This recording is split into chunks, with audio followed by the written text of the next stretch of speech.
Hello everyone, welcome back to another Solid Mechanics exam review session. In this review session we are going to go over the 2015 final, so 2015 right here. And as we're going to see, it's going to have a lot of questions that came almost directly from the 2014 final, which is kind of funny because the 2015 final was the one that I myself wrote, and it's open book as you know. So I remember I brought in all the old exams and I was looking, kind of comparing between them going, there's no way. There's no way, but yep, there was a way that some of the questions were directly from the old final. Unfortunately, I will not be doing that, so all the questions that you get this year, I'm going to make sure that they're different, at least somewhat different. It's hard to make completely different questions, but there will at least be different numbers. Let's put it that way. All right, so let's jump in. You know that these take a little while, so get cozy, grab a drink, relax, and let's go through. So question 1, which starts off immediately as a bonus question, it says, the following describes the finite element analysis method. Now, we talked about this at the end, and of course it won't be tested on this year's exam either, but the finite element method is a way where we can approximate solutions. There's the key there, that we're going to approximate solutions. So that automatically eliminates part C, because it says we're finding an exact solution. Now, if we look at the rest of the, I guess A and B, they all talk about approximate solutions, but A is kind of going off tangent where it says a method to find stresses in a continuum by approximating the relationship between the stresses and the strains.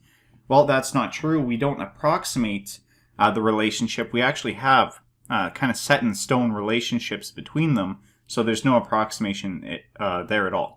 Part B says an approximate method to solve differential equations of equilibrium in a continuum by using difference equations to approximate the derivatives. Well, even as I was reading that, I had no idea what it was saying, so this is definitely not true. What it is an approximate method to find the displacements in a continuum by assuming piecewise or nonlinear deformation functions and then solving an integral form of the equilibrium equation. This is exactly what it is. When we talked about the finite element method, we talked about the idea of shape functions. And we said if we know these shape functions and we can solve for their displacements, then we can find the displacement throughout our element in addition to the stresses and the strain. So this is again a bonus question. You wouldn't be expected to know this on this year's exam. I just wanted to go through and kind of highlight the differences. Moving on to question number 2, it says that assume a mass spring system is vibrating under dynamic equilibrium. If the mass is increased while the stiffness is kept constant, then the following happens to the speed of vibration. First thing I want to note is we didn't really cover dynamic equilibrium, so this question will not be tested this year at all. The reason why I didn't cover it is because dynamics is a whole other can of worms, if you will. So it's not easy to just give one lecture on dynamics. I would have to do a couple, and we just don't have time for that. However, there is a nice relationship between frequency, mass, and stiffness, as we have below. W here is the frequency. It's actually omega. It's the Greek letter. It's not actually W. K is the stiffness, and M is the mass. So as we can see, if we increase the mass, the speed of the vibration or the frequency is going to decrease. So it's not a hard question once you know it, but again, it won't be tested this year because we didn't really cover it. Moving on to question 3, it says the value of Poissons ratio at which both the shear modulus and the bulk modulus are equal to each other is. This is just one of those typical algebra questions. We know that we are equating the bulk modulus to the shear modulus. And once you do that, you get this nice equation here where we have something equal to something. Of course, since E appears on both sides, we can just cancel it out right away. And then from there, it was just rearranging the terms to find that our Poissons ratio is equal to 0.5 over 4, which is equivalent to 0.125. So not a hard question. It's again just rearranging some of the algebraic terms. I think that most of you will get that just fine. Moving on to question number 4, this is when the fun starts happening. It says the shown unit length cube is in a state of stress represented by the stress matrix with following components. So we have a 3x3 stress matrix. It's nothing too special. And the question wants the normal stress on plane OGFE. So again, the first thing I like to do when they're asking for stresses on certain planes is you want to highlight them. And that's what I did here. And the reason why is because in order to find the stresses on a plane, you need the normal vector defining that plane. So in this case, we know our normal vector for this plane is going to go kind of straight downwards. So we can derive that the normal vector is going to be 0, -1, and 0. It's very important, we don't really see it in this case, but it's very important to always remember that this normal vector should be normalized. So I could define the plane using 0, -5, and 0, but that will actually give you incorrect answers. You need to make sure that that normal vector is normalized. From there, we can find the traction vector, Tn, by simply going sigma transpose multiplied by n, which gives us a vector. We're taking a matrix, multiplying it by a vector. We should get a vector as a result. And then we can find the normal stress, sigma n, as our traction vector dotted with n. And if you do that, you just get 6. So the answer is going to be C. Now, it's worth noting that you can kind of jump to the final answer, because if we look at n above, we know that it's going in 0, -1, 0 direction, which is basically the E2 direction. And since we know that this is in the E2 direction, this would correspond to the stress component sigma 2, because it's going purely in that E2 direction. So from there, we could actually just look at our stress matrix, find out what sigma 2 is, which was 6 MPa. So it's one of those fun little things that you can jump right to the final answer. But again, I don't really recommend it, because if you were to make a mistake or something like that, it's not always so easy. So hopefully that wasn't too bad. I find that these questions, the stress questions, are usually the ones that get students the most on the final exam. And by stress questions, I mean a question like this, or when it comes to calculating external virtual work, those are usually the two questions. We'll go over one of the virtual work ones later on. Question number 5, it looks almost the same question, except now it wants the shear stress on face OGFE. What's nice for us is I believe it's the exact same matrix as above, which it's true. So we already know what the normal stress is. We found the normal stress as 6, and we found our traction vector as 4, -6, -3. To find shear stress, we have a nice equation right from the notes, which is this, where we're taking the norm of our traction vector Tn minus sigma n times n. So what I usually like to do before I jump into this part is I like to calculate what I'm taking the norm of. So I go Tn minus sigma n, and what you'll find is this is equal to 4, 0, -3. So when I take the norm of the vector, which I did right here, you end up with 5. So as we can see, it's 5 MPa. And if we actually look at our stress matrix above here, there is no 5 MPa. So this is why I usually like to just calculate things, because if you misread the question or if you make a small mistake, you can actually fall back on the actual math. The math will take care of you. Making assumptions is usually the way to get things wrong, so it's something I don't recommend. Question 6, again, showing us a unit length cube. It's under a state of stress, and it's asking for the shear stress on interior plane OEDC. So now if we look at this plane, it's kind of going diagonal through our cube. So again, it's going to be the exact same process. The only thing you really have to do is create this normal vector, n. So as we can see here, n kind of goes in the E2 and E3 direction. So it's going to have the following components. Again, it has to be normalized. So if I were to go 0, 1, and -1, that would actually be incorrect, because that's not a normalized vector. If we look here, it's 0, 1 over root 2, and then -1 over root 2. It's normalized. We are actually good to go. From there, we can follow the same process as before. We can find that our traction vector Tn is going to be sigma transpose n, which is going to be 3, root 2, and root 2. And then from there, we can find our normal stress as Tn dotted with our normal vector. And we actually find that the normal stress in this case is equal to 0. Which is great, because when we find the shear stress, again, it's the norm of Tn minus sigma n times n. Well, if sigma n is 0, then we're basically just taking the norm of our traction vector. Tn and tau kind of look the same to me, so I get them mixed up. So all I did here was I took the norm of our traction vector, and you'll see that this gives you root 22, which is answer B. So not a hard question. I find that for this type of question, the only thing that'll start getting students is all the root 2's and stuff like this. I don't recommend you actually trying to keep it in terms of root 2 or root 3 or whatever. I know that most students are pretty bad at that, so if you want to switch to decimal form, of course, go for it. There's nothing wrong with switching to decimal form because the answers will still be the same. It's what I recommend. You'll have a calculator in the exam, so it might be easier for you. All right, question 7 says, which of the following deformation functions describes the case of simple shear deformation? Well, I drew a picture of it over here so that everyone remembers, and this is in the lecture notes as well, that this is simple shear. Now, the key to simple shear is that when we have an x2 term in our equation, it should only appear on kind of one side. So we have an x2 term in our x1 function, but we don't have an x1 term in our x2 function, if that makes sense. If this was pure shear, this tan theta would appear both in x1 and x2, but for simple shear, it just appears in x1. Now, if we were to look at the following answers, A and B have that term on both sides that I just kind of mentioned. So we have x2 and then we have x1, we have x2 and then we have x1. This would actually be pure shear. So we're not actually interested in that, which is why A and B are crossed out. From here we can say, okay, well, if we know that this term has to be tangent of theta, we know that it's going to be something like plus 0.2. Otherwise, we kind of have the opposite effect. C, if you were to actually plot it out, you would see that it turns into something a little bit wonky. And also, since we have this 1.1, there would be some sort of expansion in the x2 direction, which we don't really want to happen. We just want it under we want it under simple shear. So it's going to be answer D, because again, we have that 0.2.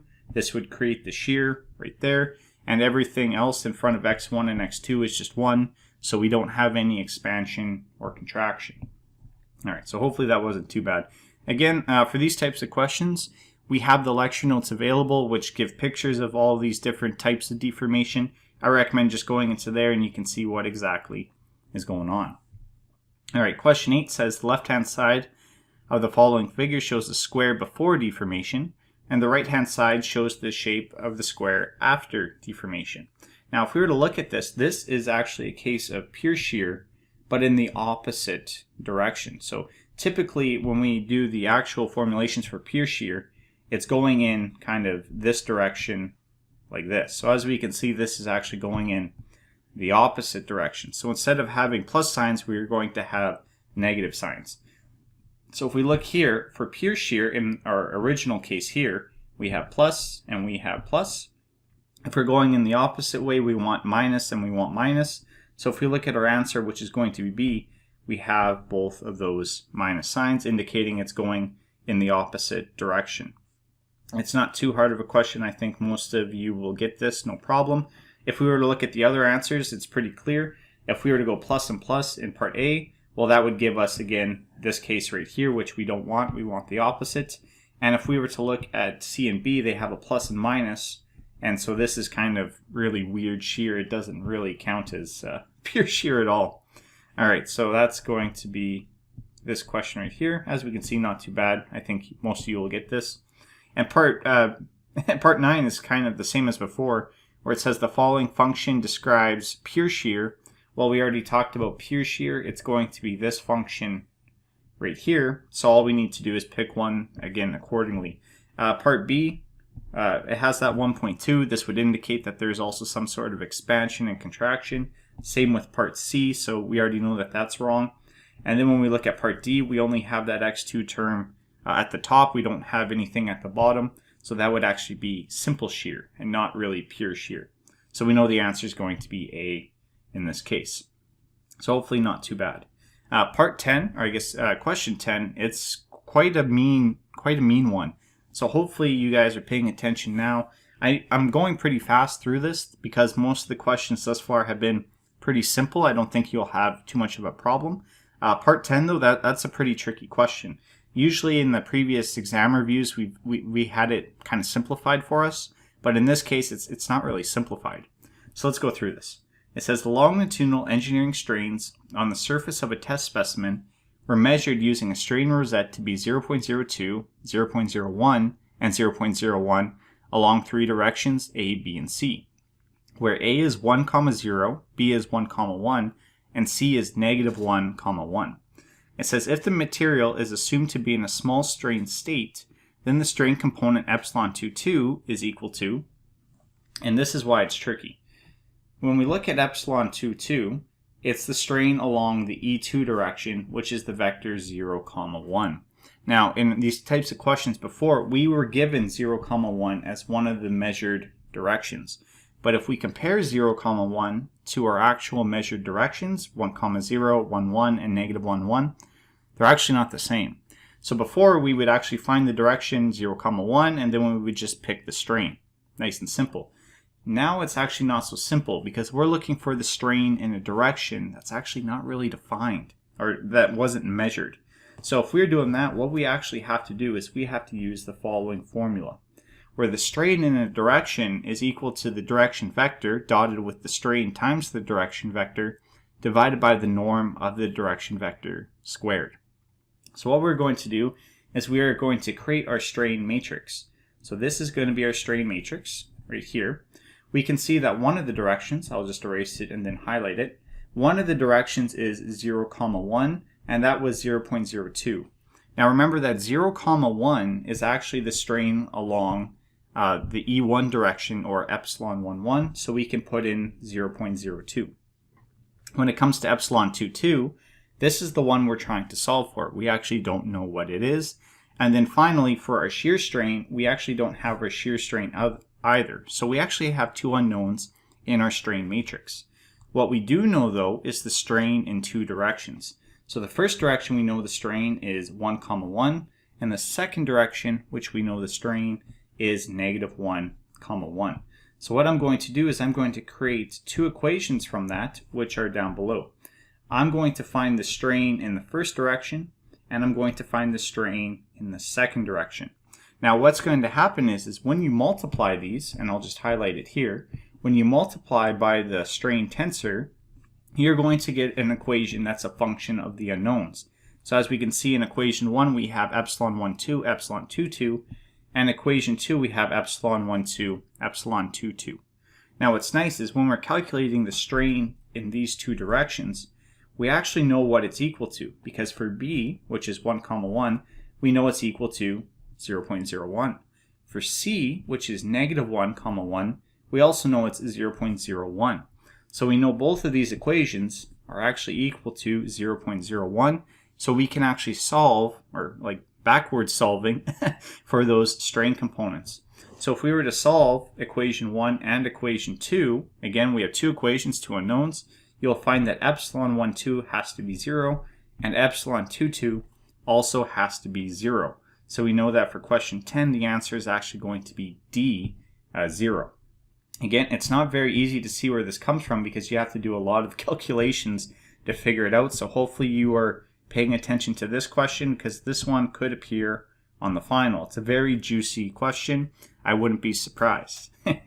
That's not a hint or anything. I know a lot of you always take what I say very literally. Please don't.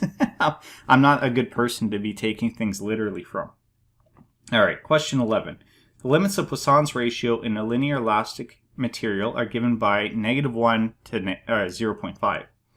If a material does not abide by these limits and has a Poissons ratio greater than 0.5, then the following unstable behavior will occur. And it's going to be a positive hydrostatic stress will be accompanied by a negative volumetric strain. Because if we look at part B, it says a positive shear stress will be accompanied by a negative shear strain. This is the case when our Poissons ratio is less than -1. So if we're having a Poissons ratio greater than 0.5, this is actually going to be the behavior. Now it's worth noting, because I got, I think, 2 emails about this, is that the wording can be interchanged. So in this case, it says a positive hydrostatic stress is accompanied by a negative volumetric strain. If I wanted to, it'd be the exact same to say a negative hydrostatic stress will be accompanied by a positive volumetric strain. And the same thing could be said for actually B when you have Poissons ratio less than -1. Right now it says a positive shear stress will result in a negative shear strain. It can be interchanged. We can have a negative shear stress accompanied by a positive shear strain. It's just basically the opposite scenario, but it's going to be the same. The best way to think about it, to me at least, is when we actually deal with stresses and strains, we can go from stress to strain, but also keep in mind that we can go from strain back to stress. That's all what's happening here. It's the same effect, just in reverse. So you don't have to worry about it too much. Question 12 says the following statement is false. And the first one is creep is a viscoelastic material behavior. That is true. Remember, viscoelastic has to do with time dependency, and creep is very much time dependent. B, an elastic material has a linear relationship between stresses and strain. That is actually untrue. This is going to be false, so we know it's going to be B, because as we talked about in class, it's very rare to see. Well, actually, it's not so rare, but in structural engineering, it's rare to see.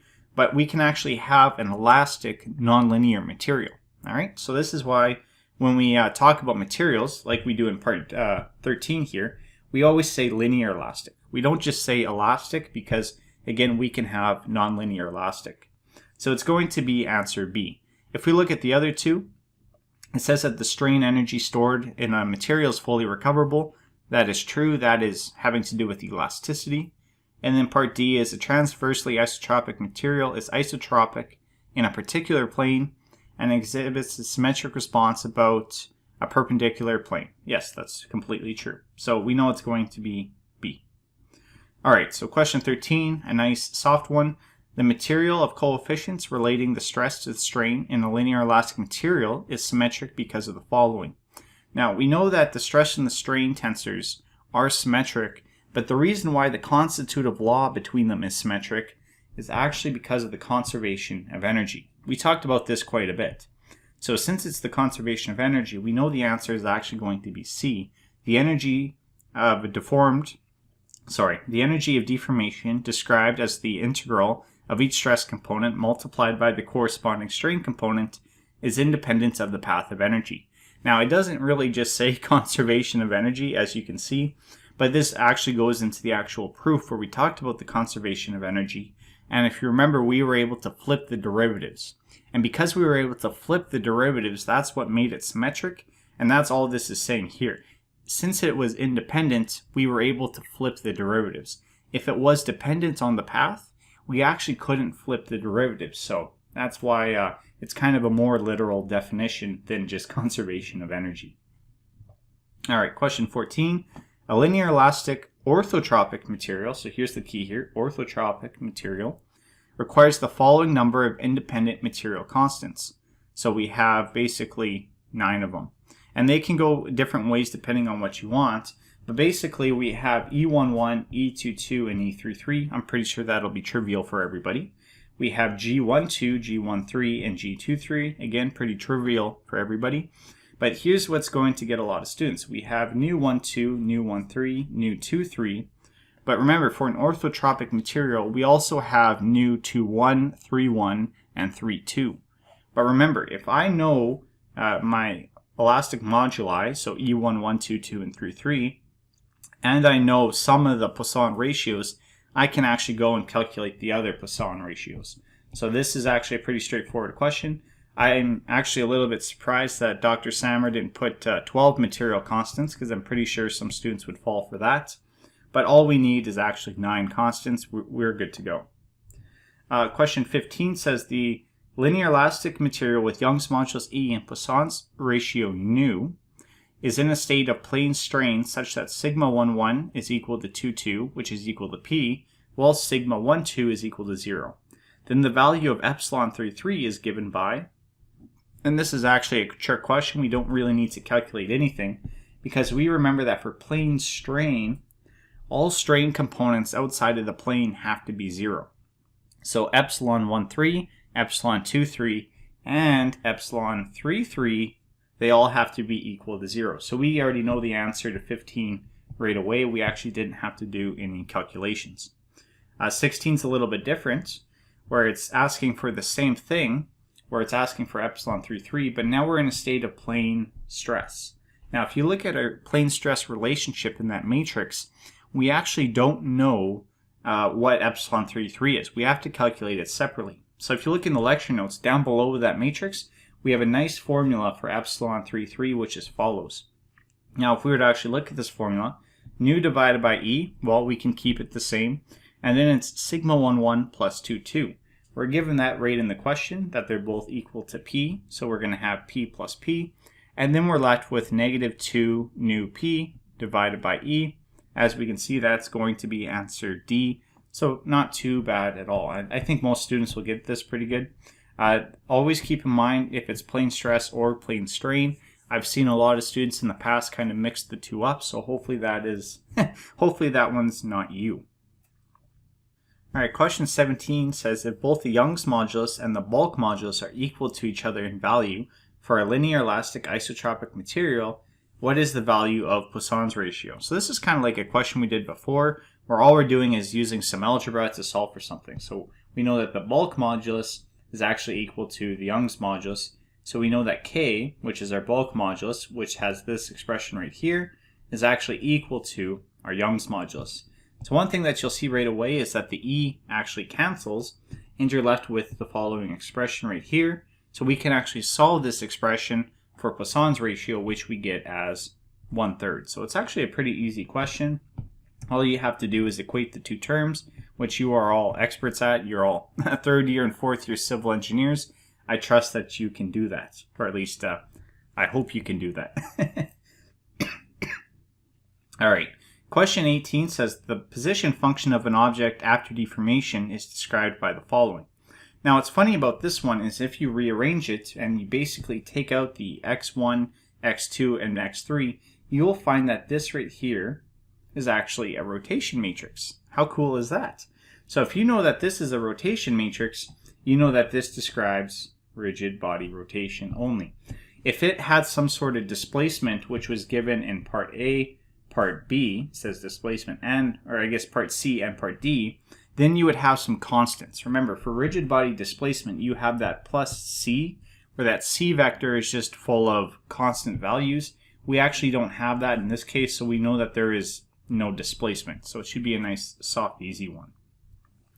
Question 19 says the position function of a deformed continuum follows the following relationship, where beta is a positive real number, and it's basically asking for the green strain matrix. Well, it's not too bad because we know if we have a position function, we can find the displacement function by simply going x minus big X. So I just subtract, I guess not x1, I just subtract x1 from small x1, I subtract x2 from small x2, etc. And I get the following for my displacement function. And then from there, I can find the displacement gradient, nablu, by taking all those partial derivatives. Again, you guys know what I'm talking about, and you all hate it very, very much. And then after we know the displacement gradient, nablu, we can actually find a green strain tensor by going 1/2 of nablu plus nablu transpose. So this first part right here is actually the small strain tensor, but since we want the green strain tensor, we need to add on nablu transpose plus nablu. So this is something I recommend you do directly in Mathematica. You don't want to be doing this by hand.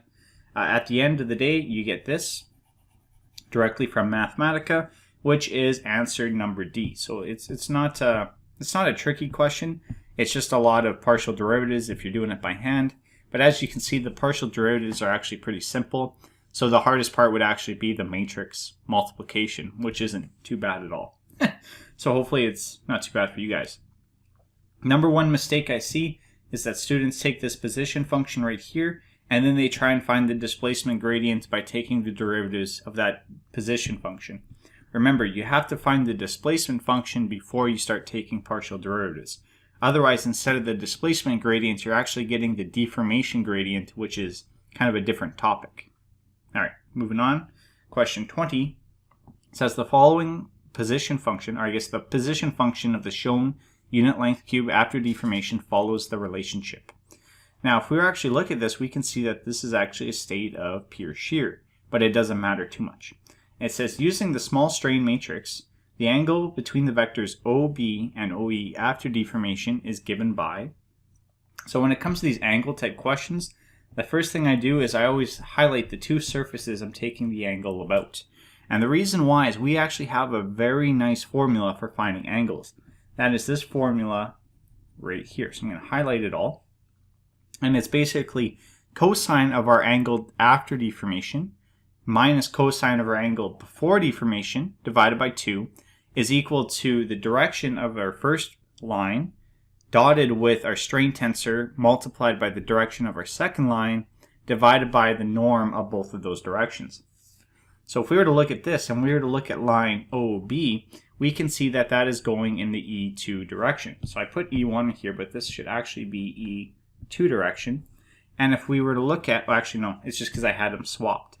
If we were to look at OE, it's in the E1 direction. And if we were to look at OB, as we can see, that one's in the E2 direction. So this will be a 2 right here. That's where I made the mistake. And then we divided by the norm of both of those vectors. Well, we know that the norm of a basis vector is just going to be 1. So we can see on this side over here, it's going to be equal to, oops, I just erased absolutely everything. This will be equal to 0.01. So I didn't show the calculations, but all we're doing is taking the basis vectors, dotting them with the strain tensor. It's a pretty simple procedure to do. So from there, we actually get the following relationship where cosine of theta over 2 is equal to 0.01. Now, the reason why the cosine of our initial angle disappears is because, as we can see initially, those two vectors are 90 degrees from each other. Cosine of 90 is going to be 0. So we just get the cosine over 2 is equal to 0.01. Again, to find that 0.01, I'll put it down here. This is just going to be the vector E1 dotted with our strain tensor times E2. So you actually have to find our strain tensor from the position function, but we actually did basically that exact thing in the previous example. All you need to do is find the displacement function, displacement gradient, and then you can find the strain tensor nice and simply. The thing to keep in mind is you have to use the small strain tensor, but the question actually already tells you use the small strain tensor. So it's not too bad. I think most of you will get it right away. At least I have complete faith that you will. All right, so that's question 20. This one would have been kind of a harder type question, but not too bad. Question 21, we're again dealing with a unit length cube, and it's asking for the small strain along direction OG. So again, you just want to highlight that direction, and as we can see, this direction is in the E3 direction, so we actually already know that this is going to be epsilon 3,3. If we were to look at epsilon 3,3, well, it's equal to 0. So we can tell right away that it's going to be equal to 0. Now, if you guys aren't trusting me and say, Clayton, I'd rather use a mathematical method, well, that's perfectly fine, because that's what we do in question 22, where again, it's asking for the strain in a direction, but now it's giving us a kind of a random direction, where it's along line OF. So the first thing you have to do in this case is you have to define that direction as a vector. So we know that dx, which is the direction of that vector, is going to be 1, 0, 1. And then from there, we can use our strain formula, where the strain in a direction is equal to dx dotted with e dx divided by the norm of dx squared. If we look at the top term, all we need is dx and our strain tensor, which we do. So if I were to calculate everything, I get 0.4. And if we were to look at the bottom, we are taking the norm of dx squared, which is going to end up being 2. So we know that our strain is going to be 0.2, which is answer D. Now we could actually apply this formula to question 21 above and get the same answer. So again, if you prefer the math, you can use this formula for question number 21. It'll still give you the same answer if you don't want to rely on basically all the tricks, which I don't blame you. I'm a guy that prefers the math myself, but if you want to try and make things easy, you can try to memorize the tricks. All right, question number 23 says the longitudinal green strain along a specified direction is given as 0.105. The engineering strain is then given by, well, for this question it's not too bad because we know for our green strain we have the following formula. If we know what the green strain is, we can solve for the only other unknown, which is that lambda. So you can find out that lambda is equal to 1.1, and if you look at the formula for engineering strain, it's simply going to be lambda minus 1. Well, now we know what lambda is, so we go 1.1 minus 1. We know that the engineering strain is simply going to be 0.1. So nice and simple. Again, most of you guys will get that, no problem. Now we're getting into some of the more fun questions, which has to deal with stresses and strains and the relationship. If we look at 24, it says that the state of deformation inside a linear elastic isotropic material is described by the following strain matrix.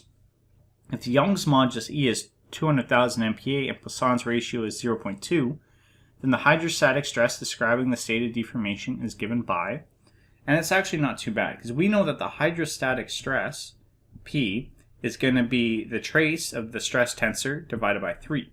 So all we need is sigma 1, 1, 2, 2, and 3, 3. Now what's nice for us is the question says Poissons ratio is equal to 0. This means we have the following relationship between stresses and strain, where stress is equal to E times epsilon. And if we were to look at our epsilons, all three of those epsilons are the exact same, which means that sigma 1, 1, 2, 2, and 3, 3, well, they're all going to be equal to each other, and it's going to be equal to E times E. So we have 200,000, which is E, multiplied by epsilon, we get 200 MPa. And as you'll see if we do the math, if we go 200 plus 200 plus 200, then divided by 3, well, we get the answer of 200. So the answer is going to be C. Pretty simple question. I think most of you will get this. The only thing that I've seen students make a mistake on this question is they forget to divide by 3. Remember, after you take the trace of the stress tensor, you have to divide by 3. If not, you will get the wrong answer. I'm going to leave 24 up because 25 is kind of related. It says that the state of deformation inside a continuum, blah, blah, blah, is described by, so we know that our strain tensor is equal to 0.01 I, which is almost identical to the one above. The only difference is there's one missing 0. But we know that if we compare this above, this is actually a hydrostatic stress state, meaning we have no shear stresses.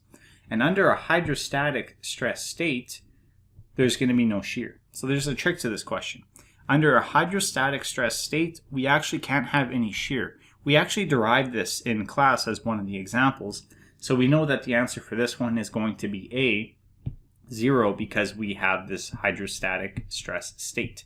Again, a nice little trick or reminder. All right, time for question number 26, where it says that the shown figure represents a specimen under a confined compression test. The vertical stress is negative P, where P is a positive real number, while the confining pressure is applied by ensuring that the specimen does not expand or contract laterally. The specimen is isotropic linear elastic with a Young's modulus E and a Poissons ratio nu. So for this question, it's basically asking for what is this confining pressure, and it's not too bad. The first thing that you have to do is from the question, you have to kind of write out everything. So we know that sigma 1 and sigma 3, 3 is equal to this confining pressure C. We know that sigma 2, 2 is negative P. And we know since this cannot expand or contract laterally, epsilon 1, 1 and 3, 3 have to be equal to 0. From there, we can figure out one of the equations. So I picked epsilon 1, 1, but you can also pick epsilon 3, 3. It'll be the exact same. And what I did was I just wrote it out by definition, and we know that it's equal to 0. So once I start substituting values in, because again, we know what sigma 1, 1, 2, 2, and 3, 3 are, we would actually get the following relationship right here.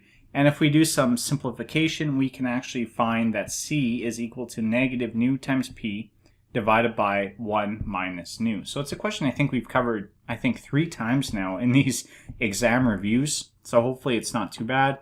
I think most of you will get that. And if not, again, we've covered it 3 times. I'm pretty sure you can just write down the answer somewhere and you'll be good to go. Question 27 says that the shown linear elastic cylinder is subjected to stresses depicted in the figure. The original diameter of the cylinder is equal to 100 millimeters. If E is equal to 20 GPa and Poissons ratio of 0.4, then the diameter of the cylinder after the applied pressure is equal to, well, if we're doing this and we know that we're worried about the diameter of the cylinder, we need the strain in either E1 or E33 direction. I picked E1. So again, we have the same formula. It's the same as before. And we actually know everything in this equation. So we can just plug and chug our way to the answer. And if you do it right, you'll find that the strain is equal to 0. And if we have no strain, there's actually no change in dimension. It's not being strained. So it's funny because this question is actually the same as this question, where if you look at the relationship between negative 400 and negative 600, you'll actually see that it follows this right here, where this is actually a uniaxial confined compression test. So it's kind of fun, but basically we know that since there's no strain, the diameter is still going to be equal to 100 millimeters. Nothing too special there. All right, question 28 says, consider the metal that follows the Tresca failure criterion. When the metal is subjected to a uniaxial state of uniaxial stress, the metal failed when sigma 11 is equal to 400 MPa. The metal is subjected to a state of stress described by the following stress matrix.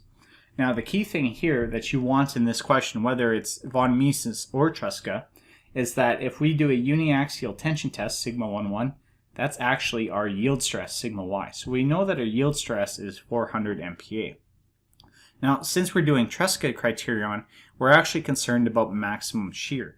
So the maximum shear that this thing can withstand is going to be half of our yield stress. So 400 divided by 2, well, that's going to be 200. So again, this is our kind of our limit for our shear. Now, our actual applied shear, which I call tau A, is going to be 1/2 of the maximum between the principal directions.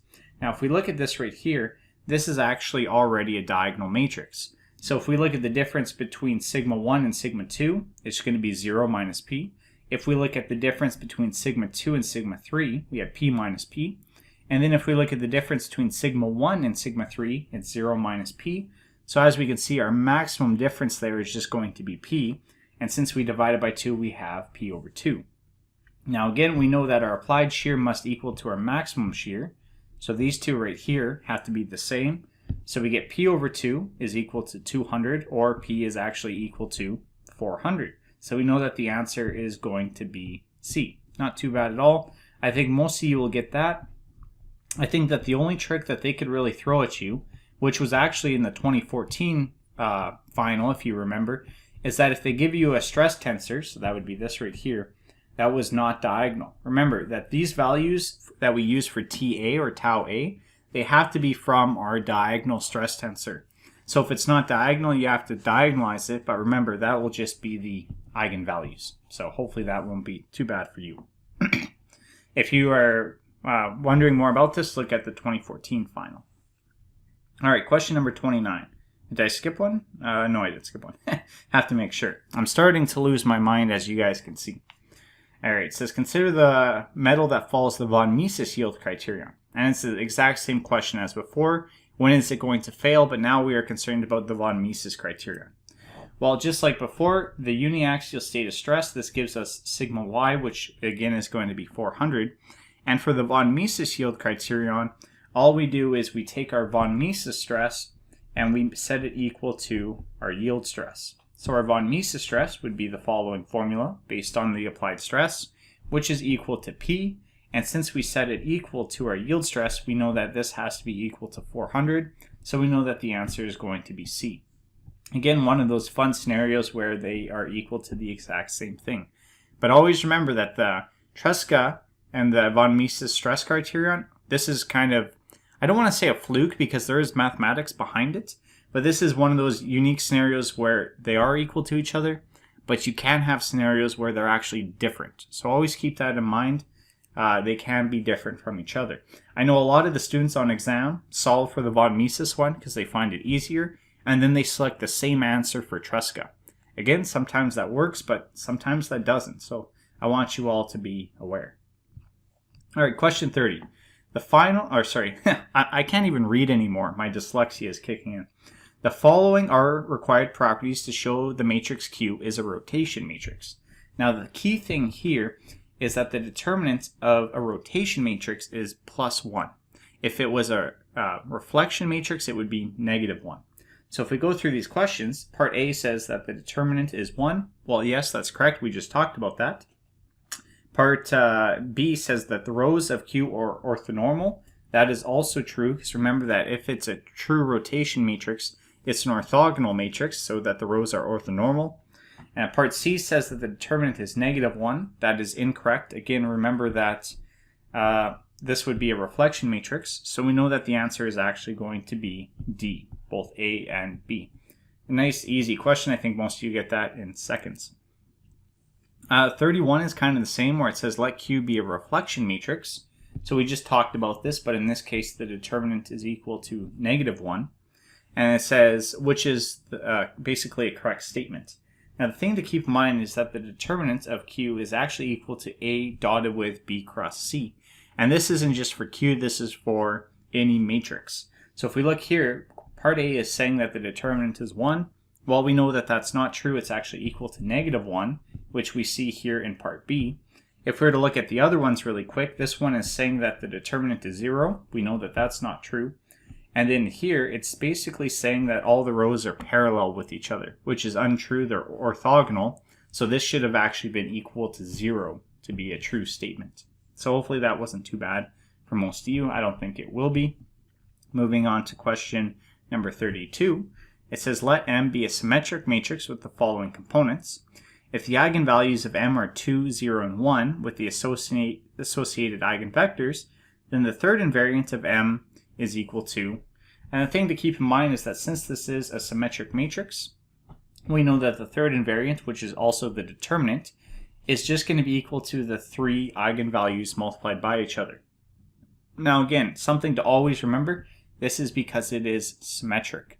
If you have a non-symmetric matrix, this isn't always true, so always be aware of that. I think I got most of you in the midterm with that. I know I sound pretty cruel saying that, but a lot of you fell for it. So in this case, we just take 2, 0, and 1, multiply it by each other. We get 0, so we know that the answer is actually A. Again, don't fall for the trick I did in the midterm where I had a non-symmetric matrix. A lot of the students just remember the eigenvector trick. They applied it for everything, but since it was a non-symmetric matrix, you actually couldn't apply it, which was kind of funny. Alright, well, funny for me. I know that you guys probably hate me for it. Alright, question 33 says, let N and M be 3 by 3 matrices. Then the following is always true regarding the properties of the determinants of the matrix. Well, what you'll see is by definition the determinant of N times M is equal to the determinant of N minus the determinant of M, which is actually going to be answer D. You can actually find this expression right from our formula sheets. Now this is always true for a square matrix. So here's the key. It has to be a square matrix. But if we look at the question, it says that they are a part of M3, which means that they are square matrices. So this is one of the ones that students will just look at our lecture notes. They'll see the answer. They'll be good to go. I don't think that there will be any problems with that. Question number 34 says, consider the matrix M, which is a 3 by 3 matrix. The matrix M has the following components in the traditional orthonormal basis set B. So as we can see, this is just going to be equal to A times I, where A is a real number. If another orthonormal basis set B prime is used, then the components of M prime are given by, so basically all we're doing is we're just taking this matrix and changing the basis. And we know for that, all we need to do is use the following formula, where M prime is equal to Q times M times Q transpose. So all we need to do is find what Q is. So by definition, we can find all the components using the following formula, but that's pretty tedious. If you do that, you'll get the following Q. But again, take a look here. If we were to look at this first row, we have 0, -1, and 0. Well, this is actually negative E2. If we were to look at the second row, 1, 0, 0, well, this is E1. And if we were to look at the third row, 0, 0, 1, we know that this is E3. So if we compare this really quick to what the new basis set is, they're actually the exact same. So you can find Q really quickly, and then after you find Q, you just have to substitute it into the formula. It's pretty quick and easy. I think most of you will get that almost immediately. It's one of those questions that looks like a trick question, but it's not really a trick question. It's pretty straightforward. Looking at question number 35, it says let X be basically a 5-dimensional vector, same with Y, and let Z be the orthogonal projection of Y onto X. Well, this is actually a pretty easy question because they're asking for you to solve for Z basically. And if you look at this question, you'll see that we have x dot y divided by the norm of x squared times x. And if we look, well, we know what exactly x are, we know what y is. It's pretty simple. Looking at the top component, if you were to go x dot y, you'll see that it's equal to 2. And if you look at the bottom components, the norm of x squared, that's also equal to 2. So we're having 2 over 2 multiplied by x. Well, that's just going to be equal to x. Therefore, our answer is A. So not very hard at all. I think most of you will get it. I think the only thing that this question was meant to do was throw off students with basically 5 by 1 vector, but you guys are too smart. That's not going to trick any of you guys. All right, question 36. Which of the following sets is not a basis set for R2? And if you're ever looking at something that cannot be a basis set, basically we're saying that we can't have something be linearly dependent. When does that happen? Well, that happens when two of the vectors in the set are essentially the exact same vector. So I'm going to show you guys the answer so you know what I mean. If we look at the answer, which is C, we'll see that these two vectors are actually the exact same vectors. If I were to draw it out for the first one, E1, we know it's going to be something like this. And if I were to draw the second one out, we know that it's going to be, I'll just change color, something like this. As we can see, they're the exact same vector, just multiplied by -1. If we look at any other vectors, so let's look at A here, we know that we have this vector here, and then we have -1, 1, so we have this vector here. So notice that these two vectors for part A are completely different, but if we look at C, they're actually the exact same vector. So that's all you're going to want to be on the lookout for. Are the two vectors in the basis set the same vector? If so, that means that they are linearly dependent, which means they cannot form a basis set. Nice and simple. Question number 37 says, let S, Q, and S prime be 3 by 3 matrices. Assume S is a symmetric matrix and Q is an orthogonal matrix with components, blah, blah, blah, blah, blah. And it says basically, which of the following two are eigenvectors of matrix S? Now here's the key here.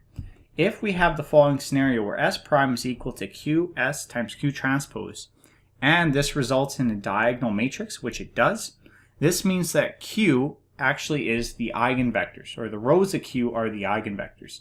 So these three rows, those are going to be the eigenvectors. So if we look at A, we have -1, 0, 0. Well, that's the same as row number 1 multiplied by -1.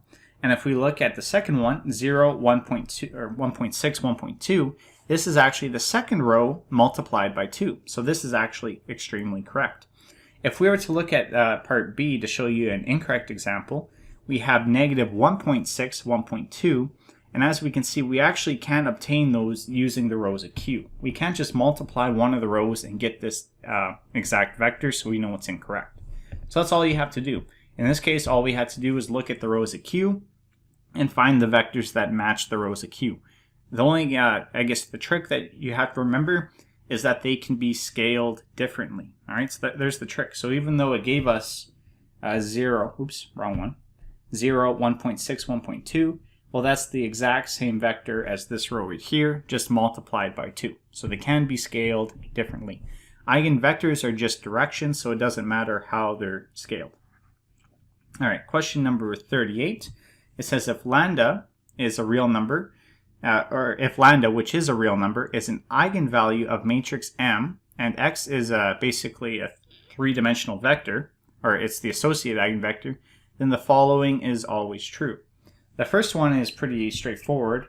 Mx is equal to lambda x. Well, that's the definition of eigenvalues and eigenvectors. That's pretty simple. X cannot be equal to 0. Well, of course, that's always true. The third one, which is the false one, is lambda cannot be 0. As we've seen in examples above, you can have 0 as an eigenvector. So we know that that's actually going to be answer C in this case, because again, we can have 0 as the eigenvector. If we look at part B, which I think will get most of the students, this one right here, this is actually more or less related to the kernel of a matrix, not so much eigenvalues and eigenvectors. So you don't have to worry about that one too much.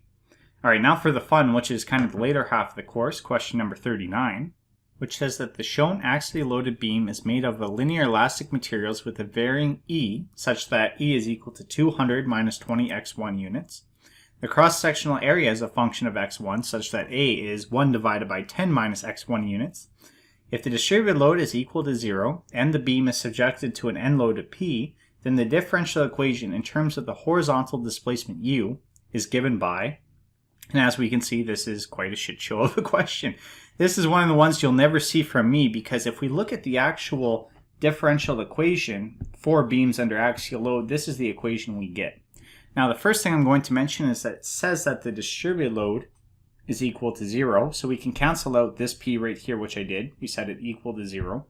So we're basically left with this term right here. So I'm just going to highlight it so you all know what I'm looking at.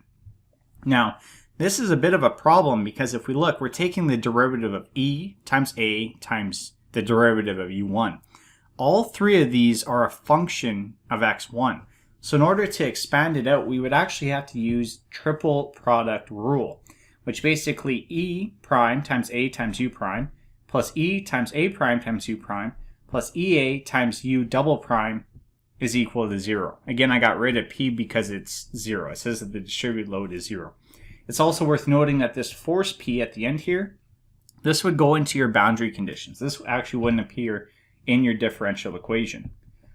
So now that we know that this question sucks, all I did was basically look at each one of the terms and see what they're equal to. So if we have E prime times A times U prime, well, we get this term right here, not too bad. If we have E times A prime times U prime, we get this term right here, also not too bad. And then if we were to go EA multiplied by U double prime, we get this term right here. So as we can see, there's actually going to be some simplification. So I'm going to erase all the highlighting, and we're going to go through each of the terms one by one, and I'll go in, let's say, green. If we were to look at the purple term, we have 10 minus x1 on the top and 10 minus x1 squared on the bottom. So this right here is going to cancel with the square. Now, if we were to compare the orange term to the purple term now, they are actually the exact same, just one's a negative of each other. So this is actually going to cancel with this. So now we're just left with the red term. Now the red term, we have a 10 minus x1 on the bottom and the top, so we can cancel out those two. So now we're just left with 20 times u double prime, but if I were to take the 20 and divide both sides, we are just going to be left with the following. U double prime is equal to 0. So it's one of those things that Dr. Sammer, when he created it, he picked the perfect E function as well as the area function so that a lot of the terms actually just cancel each other out, and it simplifies quite nicely. One of those things. But yeah, this question sucks. Don't expect it from me on the exam. I think that is just, I think it's a little mean if I'm being honest. But you guys have seen my exams by now, and you guys think I'm mean anyway, so does it really matter? Well, probably not. All right, question 40. An Euler Bernoulli beam with length L has a displacement function equal to, where A is greater than 0, E is the Young's modulus, I is the moment of inertia. And then it says the distributed load applied on the beam is equal to. And if we actually look at our differential equation, we know that the distributed load is equal to EI times the fourth derivative of deflection. So what I'm going to do is I'm going to just take that fourth derivative of deflection, so fourth derivative of our deflection function, and you'll find that it's equal to 0. In order to have something non-zero, I would need an x to the 4 somewhere, but as we can see, my highest order is just x to the 3. So if I take the derivative 4 times, it's going to be equal to 0, which is going to be the answer, which is A. So nice, simple question. It looks like it's going to be pretty hard, but it's actually not too hard at all. All right, question 41 is kind of a 3-parter, or maybe a 4-parter. It goes all the way to 44. It says, consider the following simply supported beam. So the first thing I do in these questions is I just draw the supports so I know exactly what I'm dealing with. With the length L and distributed load Q. The beam is the beam is supported such that each end, basically there's no deflection and no moment, again simply supported. If I were to make this exam, I probably wouldn't include that. I'd expect you to know that. The beam has a rectangular cross-sectional area of height h and width b. And it's basically asking for where is the maximum von Mises stress, sigma 11 and sigma 22. So again, I don't go right into von Mises stress because it's a combination of sigma 11 and 22. So I figure out where sigma 11 and 22 is first. First one is sigma 11, which we have a nice formula for. It's negative m times x2 divided by I. I is constant, so we don't have to worry too much about that. So what we can actually conclude is that the largest sigma 11 is going to be the point of highest moment, which we know if our beam is simply supported, it's going to be at the midspan. So I, h, or g. And then since we have the x2, we want the farthest location from that x1 axis. So instead of I, h, or g, we are basically going to have just point I or point G. They should be the exact same. Now, if we look at our answers, we have point I and G listed. Now, the next thing we have to do is it says the maximum positive sigma 11, which basically means the tensile. We want a tensile sigma 11. We know that from our beam here, if we were to start bending it downwards, the largest tensile is going to occur at the bottom of the beam, which is actually going to be point G. And this makes sense, even in the formula, even if you forget all that, because if we were to look at point G right here, we are moving downwards by a function of negative h over 2. And if we go negative h over 2, so x2 is equal to negative h over 2, this negative right here actually cancels out with this negative to make it positive. If we were to look at point I, x2 would just be h over 2, and then that negative out in front of the equation would make everything negative. So it's actually not too bad of a question, even if you forget the math, because you can't forget the math, never mind. Even if you forget which side is in tension, because it's always taken care of. So we know it's going to be point G. Same question now for 43, except now it's asking for the point of maximum shear. And we know for the shear component, it is negative VQ over IB. I and B, they're not going to vary at all. I guess the only thing that does is going to be V and Q. So we want the point of highest shear. And then we know from Q that this has to be kind of in the center of the beam or along the X1 axis. So if we were to look at the beam, we know that for a simply supported beam, the maximum shear occurs at the supports. So we have basically 4 different options, or I guess 6 different options. But remember that for shear, we want it along the X1 axis. So we know we want it when X2 is equal to 0. So instead of having 3 points, we actually only have 2 points. We have point D and we have point B. If we were to look at our options, well, point B is only listed. We don't have point D because theoretically it'd be the same as point B. So we know that the answer is going to be B. Not too bad. I think most of you will get that. This one, I think the hardest one is actually 41, the question that we kind of skipped, the highest von Mises stress, because we know that this actually occurs at the highest combination of sigma 1,1 and 1,2. So what I like to do for these type of questions is I just highlight the points that they give us.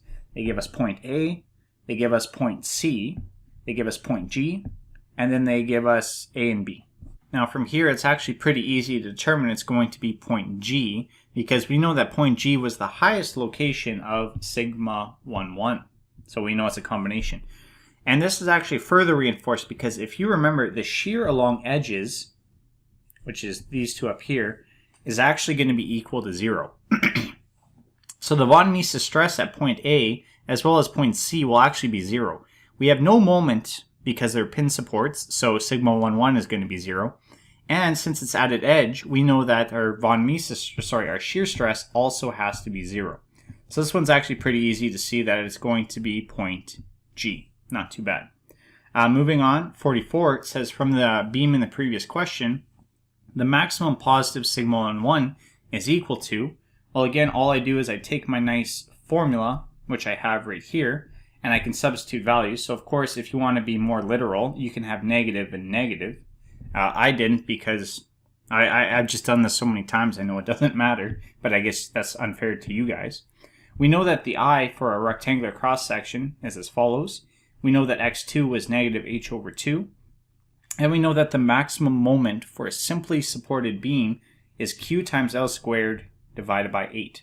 So all I did was I found the 3 components, I substitute them in, so I get this expression right here, and after simplification you get 3 times q times L squared divided by 4 times b times h.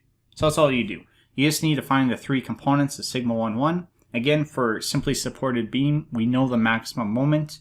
Moment of inertia, well, it told us about the cross-section, so we could figure that out. And then we know that it occurs at the edge of the beam, which is at h over 2. So I don't think you guys will have a problem with this. It's a pretty simple question. Question number 45 says, an approximate solution using the Rayleigh-Ritz method is sought for the shown beam. The following is a candidate function that satisfies essential boundary conditions. So remember, essential boundary conditions are those related to displacement and rotation. So if we were to look at this beam, we would actually have 3. We know that the displacement at 0 has to be 0. The rotation at 0 has to be 0 because of the fixed end. And we know that the displacement at L has to be 0. Notice that I didn't include a boundary condition for the moment at L because that is not actually an essential boundary condition. So all you would do for a question like this is just go through and figure out which one of these does not satisfy the boundary conditions. If we look at part A, we know that the displacement at y equals L does not equal 0, so therefore that one does not work. If we look at part C, we know that the rotation at x1 is equal to 0 is not 0, so that doesn't work. If we look at D, we know that the deflection at 0 does not equal 0, so that does not work. So therefore our answer has to actually be B. It's the only one that satisfies those 3 boundary conditions listed over there on the right. So it's not a tough question. All you have to do is just go make sure that all the boundary conditions work out. The next question, Rayleigh-Ritz method, blah, blah, blah. It gives us the approximation function as follows. And it says then the internal strain energy in the beam is given by, well, this is actually an easy question because we already know that internal strain energy can be found using this formula right here. The only thing that we'd actually have to figure out is what is this second derivative term. So what I did is I took the second derivative of y, and it's just equal to 2a. So when it comes to my internal strain energy, I factored out EI divided by 2, because that's constant. Then I took the integral over the length of the beam of the second derivative, which is 2a squared. If I see one common mistake in this question, it's always they forget to square this 2a term. So after you find that second derivative, you have to square it. After you take the integral, you get the following, and we know that 4 divided by 2 is just 2, so you get 2a squared EI times L. Pretty easy question. Again, the only thing I've seen students mix up is they forget to square that term. Please don't forget to square that term. If you remember that, you are actually good to go. This question, the only tricky part would come into something like this, where it's asking for the work done on the beam. So again, this question gives us the displacement function, but now it's asking for the work done on the beam. Well, we know that that's just going to be the integral of Q times our displacement function. One thing to note is that since Q is going downwards, you have to have that negative Q, if you will. But the only trick is that this distributed load does not act over the entire length of the beam. It acts at a distance of L over 3 to L. So that would be my 2 integration limits. From there, all you would have to do is just find your equation, integrate it from those 2 limits, and you get that it's equal to 10AQL cubed divided by 81. So again, it's a pretty simple question. The only trick to this one that I think Dr. Sammer was going for was just that the integration limits have to change because our Q does not act over the entire length of the beam. But as we can see, it's not too bad. This question's pretty mean. I'm not going to lie, this seems like a pretty mean question. It says that the shown disk has a thickness of 1 unit, a radius of 1 unit, and is subjected to a constant state of plane stress described by the matrix. When applying the principle of virtual work to the disk, the following plane displacement is considered. So as we can see, it gives us a virtual displacement function, U star, A, which is AA, AA, kind of funny, where A is greater than 0. Then the external virtual work due to the traction vector acting on the circumference of the disk is given by, and even though it sounds like a crazy problem, it follows the exact same formulas that we did before. And I'm going to write this down because I already received an email about it, so I want everyone to know. The external virtual work due to a traction vector is going to be the integral over a surface of Tn dotted by our virtual displacement function. So all we need to do is find our traction vector, dot it with that virtual displacement function, and then integrate over the surface. Traction vectors are easy because remember, it's just going to be Tn dotted with n, and luckily for us, they give us what n is, so we can find it to be cosine of theta, sine theta, and 0. From there, we can find this function. So remember, I want this function that I want to integrate. So Tn dotted with u star, well, it's just going to be a times cosine theta plus a times sine theta. So then I have this into my integral. The only part where this becomes hard is the integration limits. Remember, I'm integrating over a surface. I'm going to switch to pink here. So in this case, I want to integrate over this circular surface. So we know that we are actually going to have to do kind of polar coordinates. So what I'm going to do is I'm going to integrate from 0 to 2 pi with respect to d theta. All right, so that's kind of the only trick here. If you were to do this integral, you'll actually find that it is equal to 0 in the end, so the answer is going to be A. Again, the only trick here is figuring out what those integration limits are. In this case, which is just from 0 to 2 pi with respect to theta. It's actually one of those kind of polar questions. You won't see anything like that from me in an exam. I feel like that's more of a math question rather than a solid mechanics question, because you guys all know the formulas. It's pretty easy for you guys. But if you can't find out the integration limits, it can get pretty tricky. All right, question number 49 says that the shown plate has a thickness of 1 unit and is subjected to a constant state of plane stress described below. When applying the principle of virtual work, the following virtual displacement function is used. So we are given a virtual displacement function. Then the external virtual work due to the traction vector acting on edge C is given by, and basically we are doing the exact same thing we did before. So we are going up, we're using this formula here. So what we need is to integrate Tn dotted with U star. So the first thing I do is I find our traction vector, which is sigma t times n. We know that n for this surface is going to have the following components. Remember, this has to be normalized. We can't go 1, 1. That'll lead us to the incorrect answer, so we have to normalize it. So we can find out our traction vector, and then when we take this traction vector and dot it with our virtual displacement vector, we actually get the following. So this is what we're going to want to integrate. So if we look at our function, that's what I just substituted down there. Where this becomes a bit tricky is that we need to integrate over the surface. And for this case, we want this green surface here. So I said that we are going to integrate from 0 to L with respect to this DL, or that's kind of that horizontal surface. Now, we can't really integrate with respect to DL, so what we actually have to do is find a relationship between DL and dx or dy. Now, if we look at this equation kind of up here on the right, we know that x2 is equal to 1 minus x1. If I were to take the derivative of both sides, we know that dx2 is equal to negative dx1. And this is great because if we were to look here, we actually have a triangle. So the dl, which is the hypotenuse, is equal to the square root of dx1 squared dx2 squared. So notice that this should be squared. Let's put this in the side there.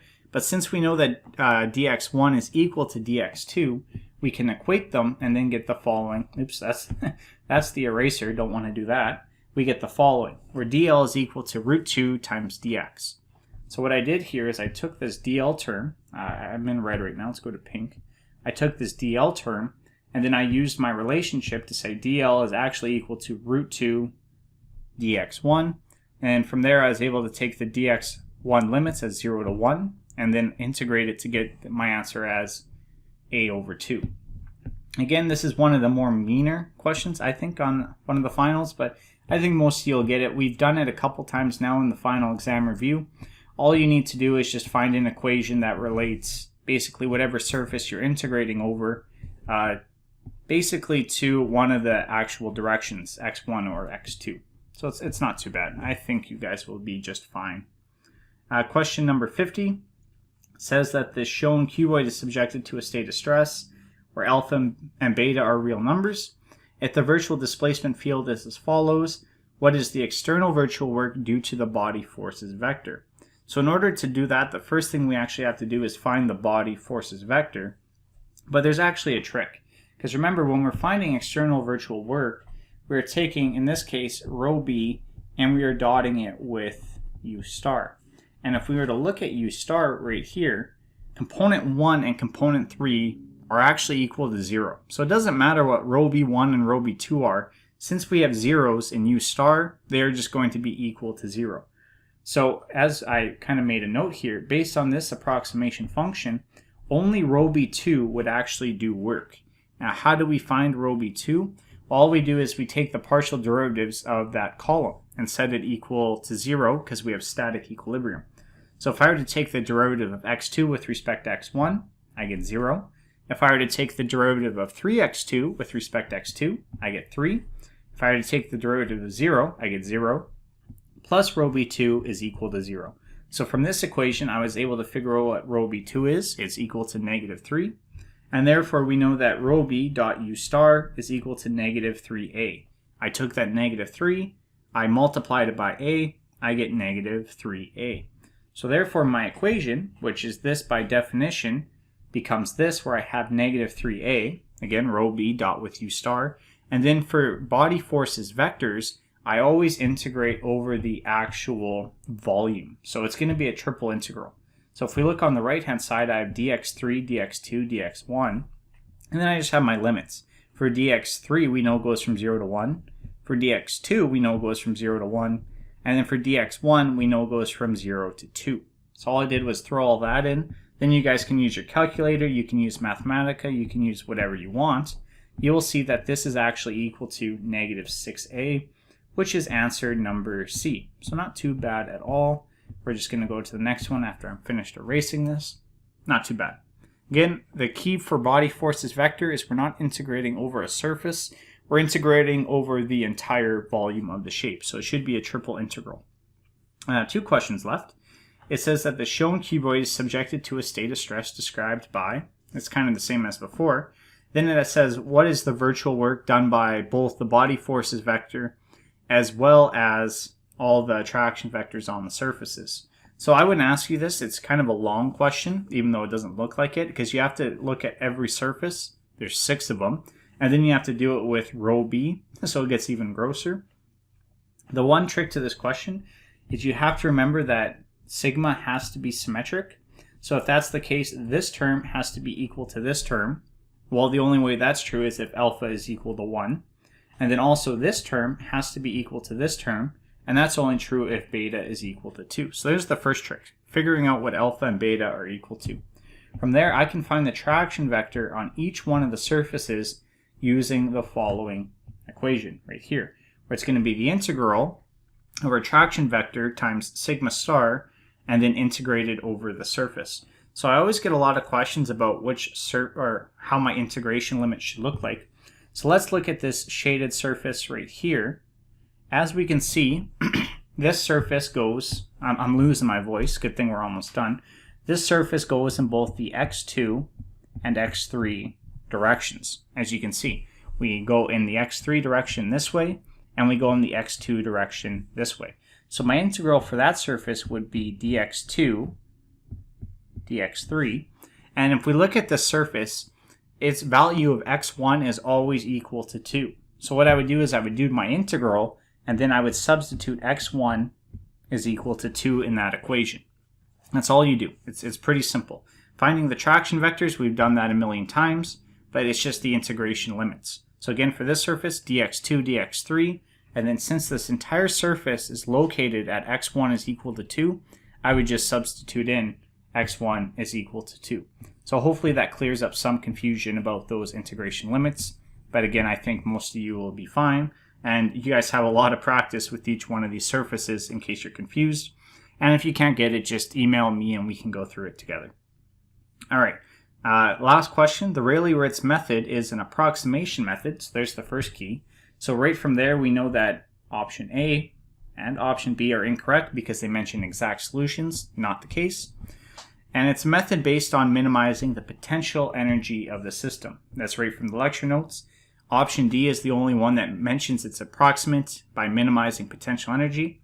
Option C mentions approximate solution, but it says minimizing the internal strain energy, which is incorrect. We're minimizing that actual potential energy of the system. And yeah, that's it for this exam review, which is good because my voice is getting completely lost. I probably won't be able to talk for a week after that or after this, but that's okay because I'll just be marking your finals, which will be a lot of fun. I can't wait to go through 150 finals written by hand. It's going to be great. All right. Thank you guys all so much for listening. I really appreciate it. I will see you guys in your next civil exam course.